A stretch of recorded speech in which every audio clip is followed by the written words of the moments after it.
Profit Mohammad, उनके दामाद अली, उनके दामाद अली, उनकी बेटी बेबी फातिमा के पति फजर कहते हैं सुबह 4:30 बजे की अजान को, सुबह 4:30 बजे की अजान जो फजर की नमाज होती है, अली नमाज पढ़ने गए। जब वो सजदे में गए उनका गला मस्जिद में काट दिया गया, उनकी बेटी को आग लगा के मार दिया गया, उनके नवासों को करबला के मैदान में नारे तकबीर अल्लाह अकबर पहला कलमा पढ़ पढ़ के उनकी गर्दनें काटी गईं।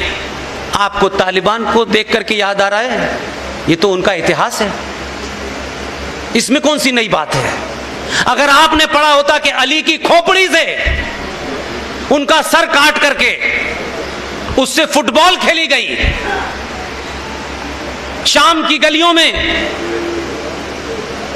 उस अली के खानदान को, उनके वारिसों को, उनकी महिलाओं को बेपर्दा करके उनकी गर्दनें नेज़ों पे लटका के जुलूस निकाला गया, वो मोहम्मद के दामाद के सगे नहीं हैं, उनकी बेटी के सगे नहीं हैं, आप उनसे भाईचारे की बात कर रहे हैं।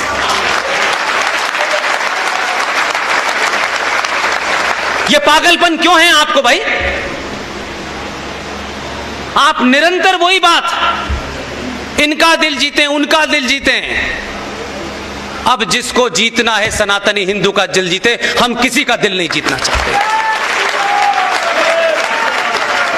इसलिए उन मुद्दों को बताइए जिससे राष्ट्र खतरे में है, और आप किस दरवाजे पे खड़ा है वो खतरा आप बोलना नहीं चाहते। Places of worship act 1991, Bharat की सरकार में सत्ता में बैठे हुए लोगों ने राम मंदिर के मुद्दे को छोड़ करके यह कहा कि देश में जितने भी 30,000 मंदिर हैं उसमें काशी का भी है, उसमें मथुरा का भी है, इन सारे मंदिरों की यथास्थिति स्टेटस को जो 15 अगस्त 1947 को था वही रहेगा। ये भारत के 1991 प्लेसेस ऑफ वर्शिप एक्ट में पास हो गया। लोगों ने बताया नहीं, इसके लिए जन जागरण नहीं चला,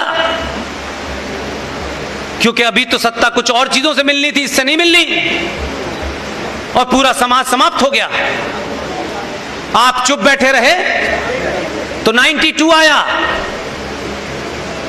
92 में यकायक मुसलमानों को खुश करना था, क्योंकि बाबरी मस्जिद टूट चुकी थी।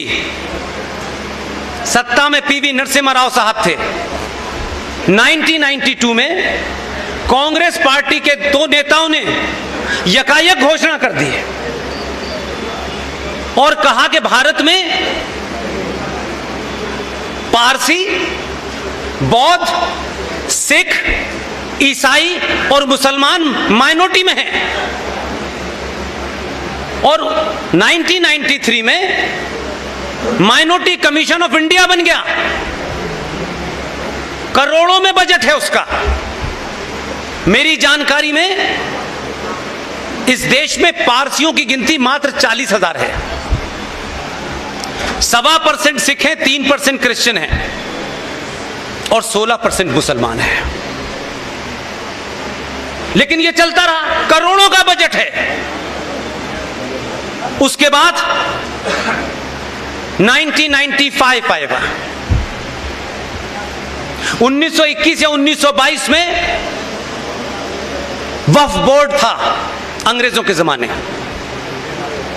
1956 में उसमें अमेंडमेंट किया गया, 95 में अमेंडमेंट किया गया, और उस एक्ट को कानून का प्रारूप बना के तैयार कर दिया गया कि देश भर में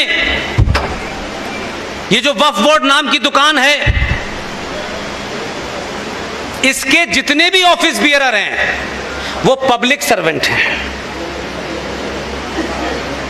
1995 में आपने ये जघन्य अपराध किया, और जब सरकार में दोबारा आए 2005 में, मेरी ये जो लास्ट की मैं बातें कह रहा हूं, इसको चर्चा का विषय बनाइए। यह आपको खा चुका। 15 से 20 साल का ज्यादा समय नहीं है आपके पास। आप इस गफलत में मत रहिएगा कि सरकार आपने बना दी है। सरकार के हाथ बहुत जगह बंधे हुए हैं। इस सरकार भी ये चाहती है कि 100 करोड़ में से 10 करोड़ लोग सड़कों पे तो निकलें, एक आध शाहीन बाग आप भी तो बना के दिखाएं दुनिया को।